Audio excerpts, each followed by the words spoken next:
Bonjour à tous, bienvenue sur ma chaîne. C'est le week-end, c'est parti. Prenez un petit café, inscrivez-vous à la chaîne si c'est toujours pas fait. Et puis, exceptionnellement, à la fin de cette vidéo, je vais faire de la pub. Alors, accrochez-vous. Vous allez voir, on va parler aujourd'hui de la répatriation de l'or par De Gaulle dans les années 60. On va d'abord regarder un article de la RTBF, la radio-télévision belge, qui va nous apprendre en fait beaucoup de choses sur l'or, l'or en termes de paiement, qui nous apprend en fait beaucoup sur la situation actuelle, le mouvement de dédollarisation.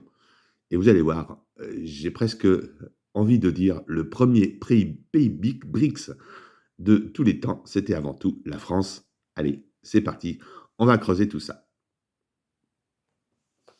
Et oui, parce qu'on connaît souvent le discours de Gaulle, mettant en avant le rôle exorbitant du dollar. Ce discours en noir et blanc que je ne vais pas vous faire voir aujourd'hui, mais qui met en avant que les États-Unis continuent à faire de l'impression monétaire, à cause duquel certains pays ont un surplus de dollars. Tiens, vous voyez très bien de quel pays je veux parler aujourd'hui et quelle est la réaction de ces pays par rapport à des déficits, des planches à billets dans tous les sens. Alors, vous allez voir, c'est pas avant tout ce qui s'est passé lors de la répatriation de l'or qui est intéressant, mais c'est surtout les conditions qui étaient avant cette rapatriation qui est très intéressant. Alors, on va regarder après cet article de Jan Nieuwenhuis qui nous dit donc comment la France a, dans le secret, rapatrié tout son or juste avant le découplage en fait du dollar avec l'or opéré par Nixon en 1971. Premièrement, on va regarder cet article de la rtbf.be, cette chaîne publique belge qui nous explique comment, lors de la guerre froide, quand Charles de Gaulle a défié le dollar américain. Alors, je vous laisse lire l'article tranquillement. Vous voyez, le 4 février 1965, De Gaulle fait convoquer la presse au palais de l'Élysée et annonce donc qu'il en a marre de l'hégémonie du dollar et de son privilège exorbitant, et donc qu'il va rapatrier tout l'or de France, des États-Unis, de Londres, directement vers la France. Alors, on vous le dit ici, en quoi l'or est un enjeu majeur de la guerre froide? Parce qu'en fait, on est quand même un petit peu revenu à cette situation.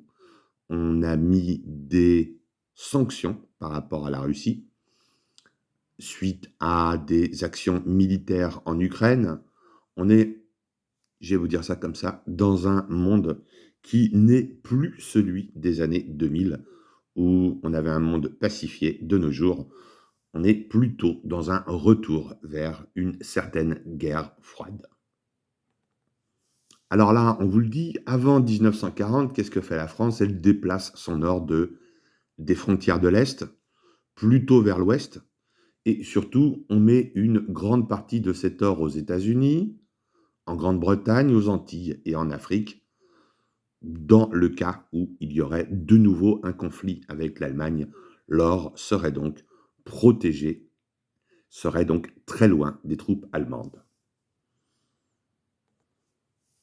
On sort de la Deuxième Guerre mondiale, les fameux accords de Bretton Woods, où on reconnaît que seul le dollar sera la monnaie convertible en or. C'est pour ça qu'on dit toujours le dollar, c'était as good as gold, c'est-à-dire le dollar, c'était presque de l'or. Alors, regardez bien ce qu'on vous dit en haut de l'écran. Malgré, en fait, la guerre froide, la France continue à faire du commerce avec l'URSS, on livre du beurre, on livre du grain pour faire de telle sorte que les Russes puissent se nourrir. Et la France se fait payer en quoi? En or. Alors, ça irrite très fortement les Américains qui ne sont donc pas d'accord. Vous voyez ici le petit commentaire. On fait même limer la faucille et le marteau sur les lingots des barres en or soviétiques qui sont utilisés et qui sont donc stockés en Grande-Bretagne. C'est quand même fou ça, hein, quand on y réfléchit. Mais bon, arrive la crise du canal de Suez où en fait les Égyptiens décident de reprendre le contrôle du canal de Suez alors qu'il avait été construit par des sociétés françaises et anglaises qui voulaient continuer à exploiter, donc gagner de l'argent avec les bateaux qui traversaient le canal de Suez. Les Américains ne soutiennent pas les Européens, donc les Anglais et les Français. Et alors, comme vous pouvez le lire ici, on refuse des fonds d'urgence du FMI, du Fonds monétaire international, pour soutenir la livre sterling qui fait un plongeon. Alors, bien sûr, quand nos hommes politiques se voient, c'est toujours grand sourire, une petite poignée et on est les meilleurs copains du monde. Mais bien sûr, vous comprenez que derrière les caméras, sur les tables de négociation, on n'est pas tout le temps les meilleurs amis du monde. On arrive donc aux années 1959 où De Gaulle décide de torpiller le dollar. Alors qu'est-ce qu'il fait? Eh bien, c'est simple, la France avait plus de 1 milliard de dollars sur ses comptes. Ben oui, on vendait des produits aux Américains, ils nous payaient en dollars. Et puis, ben, qu'est-ce qu'on faisait des dollars? On avait des papiers, des jolis billets verts. On ne savait quoi en faire. Vous voyez la métaphore avec la situation de la Chine actuellement. Alors, étant donc dans les accords de Bretton Woods, on a donc pu acheter à 35 dollars des onces d'or et on a donc converti 1 milliard de dollars en onces d'or. Et alors, comme on vous le dit en bas de l'écran ici, le deuxième choc surtout, ça a été que les Français ont dit, oui, bon, on a converti en dollars, mais en plus, on va vouloir faire revenir tout cet or en France. Alors, vous le voyez en haut de l'écran, pour se moquer de De Gaulle, lorsque le film de James Bond était sorti de Goldfinger, on a donc caricaturé le général en l'appelant Goldfinger. Et en l'espace d'une douzaine d'années, qu'est-ce qui se passe? Eh bien, c'est la fin de la convertibilité du dollar. Alors, on va parler de l'opération Vide-Gousset que vous voyez ici sur cet autre article de Monsieur Nuenhus. Et la réaction des Américains fut en 1971 de casser définitivement. Alors, au début, en plus, c'était temporairement un été, quand tout le monde est en vacances, à la plage, on arrête la convertibilité du dollar par rapport à l'or. Ça devait être une mesure temporaire. Le temporaire est devenu donc du définitif. Et alors, on vous le dit en bas de cet article, Richard Nixon annonce la fin de la convertibilité. Les banques centrales ne peuvent plus intervenir sur cet avoir, donc sur l'or, et le cours de l'or augmente de 80 à 90 dollars selon l'offre et la demande. Les monnaies ne sont plus liées entre elles se mettent donc à flotter. Alors, la fameuse opération Vide-Gousset, pour rapatrier tout cet or, on avait plusieurs solutions. Avion, bateau. Alors, vous allez voir, on va regarder dans l'article de Monsieur Nuenhus comment tout cela s'est passé. Parce que, après avoir converti cette montagne de billets verts en dollars, eh bien, c'est pas parce que les lingots d'or et les pièces en or sont toujours aux États-Unis que vous avez vraiment la main mise sur votre trésor. Alors, vous le voyez ici, le président de Gaulle doit rapatrier 3313 tonnes d'or, alors de New York, de la Banque d'Angleterre. Et alors, vous voyez, on va faire tout cela de 1963 à 1966. Donc, c'est en 1959 qu'on décide de rendre tous ces dollars aux Américains, de convertir cela en or. Mais comme je le dis, ça va prendre plusieurs années avant de faire revenir tout cet or en France. Alors, on vous le dit ici, ça a pris 44 voyages en bateau et 129 vols d'Air France pour ramener ces 3000 tonnes d'or à la Banque de France à Paris, à la souterraine.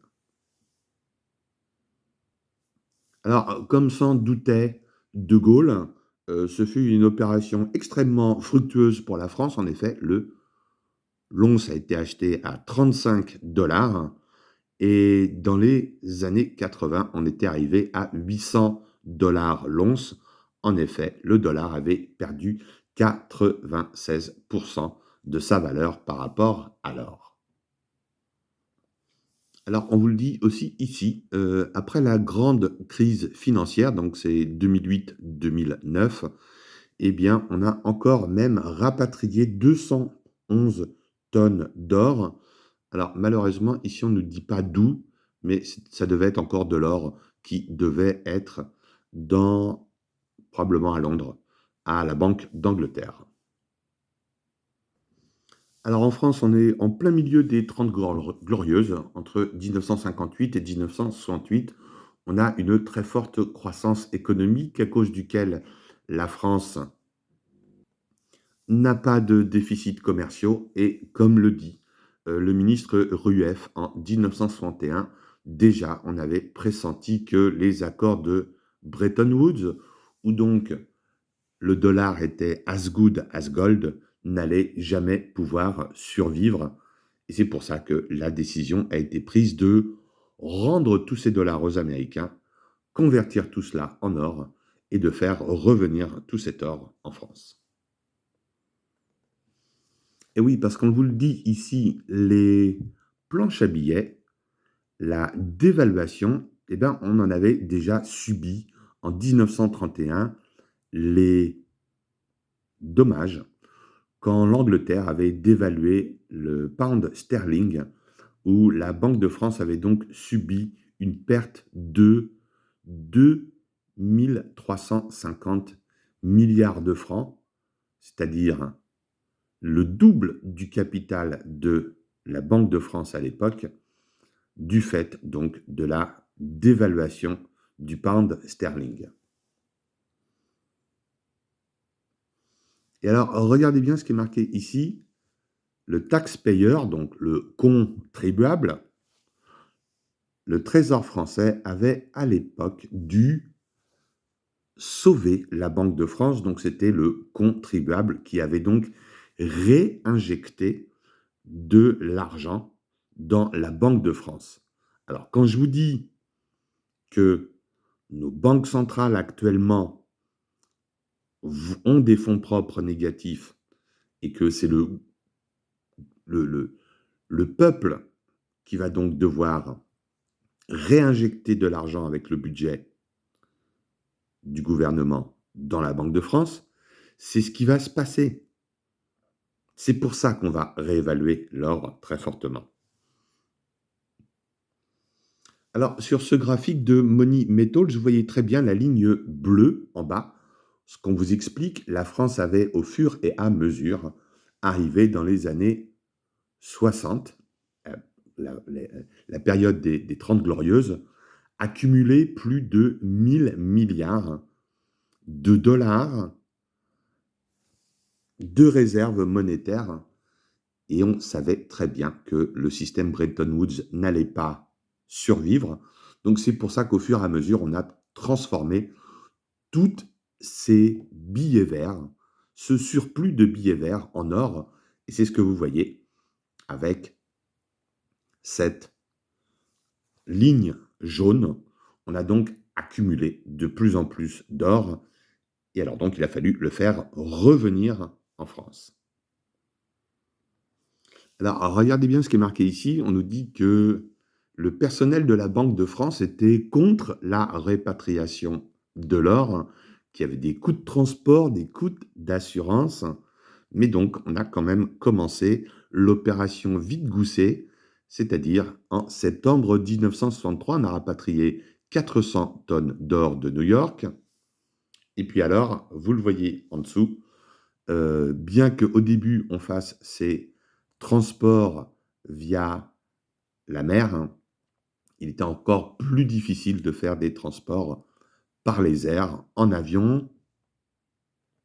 Alors on a même demandé à la French Navy, c'est-à-dire la marine, de mouiller la chemise, ou plutôt de mouiller le pompon, pour aller récupérer tout cet or. Non, en fait, à la fin, on a demandé à la Compagnie Générale Transatlantique de rapatrier cet or, et donc on faisait 2 voyages par mois, 25 tonnes par voyage, soit 50 tonnes tous les mois.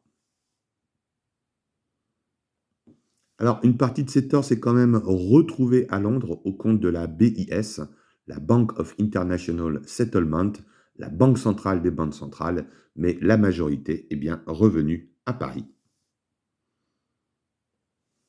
Alors, le navire, c'était le Flandre de la Compagnie Générale Transatlantique qui a donc rapatrié tout cet or de l'autre côté de l'océan.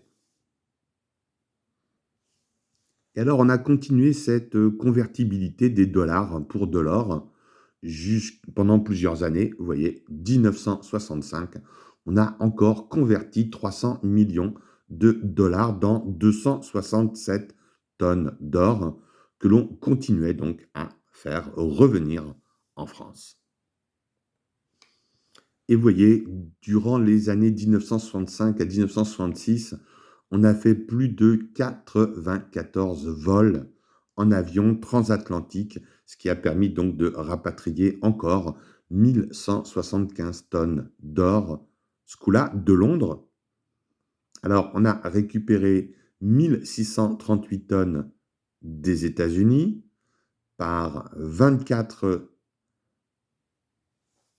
traversées en bateau, 35 vols en avion, plus 1175 tonnes de Londres. Au total, 3300 tonnes avaient donc été récupérées directement à la Banque de France. Alors en 2012, la Banque de France s'est associée avec une grande banque américaine pour proposer des services de swap d'or d'autres pays d'ailleurs que l'or de la France.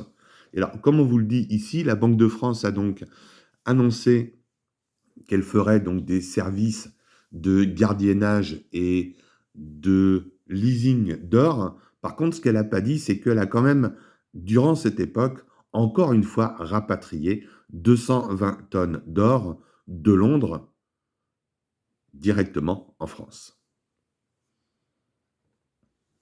Alors, comme vous le dit monsieur Nieuwenhuis à la fin de l'article, selon lui, encore une fois, les Français ont eu raison et ont bien vu le coup que le dollar allait encore plus se planter. Ils ont donc bien anticipé les développements sur le marché de l'or. Alors, où est-ce qu'on en est par rapport à cette époque de la guerre froide en 2024? En fait, on est un petit peu dans la même situation. C'est toujours le même pays qui a des sanctions, c'est la Russie. C'est toujours la Russie qui achète de l'or pour aller faire du commerce de nos jours avec les Chinois. On paye en or. Oui, vous le voyez. L'or, c'est toujours la monnaie reine. Tout le monde accepte, quoi qu'il arrive, de l'or. Des planches à billets, des déficits. Aux États-Unis continuent à en faire. Nous aussi, d'ailleurs. On en fait. Le seul truc, c'est qu'on n'a pas annoncé que l'euro était convertible en or.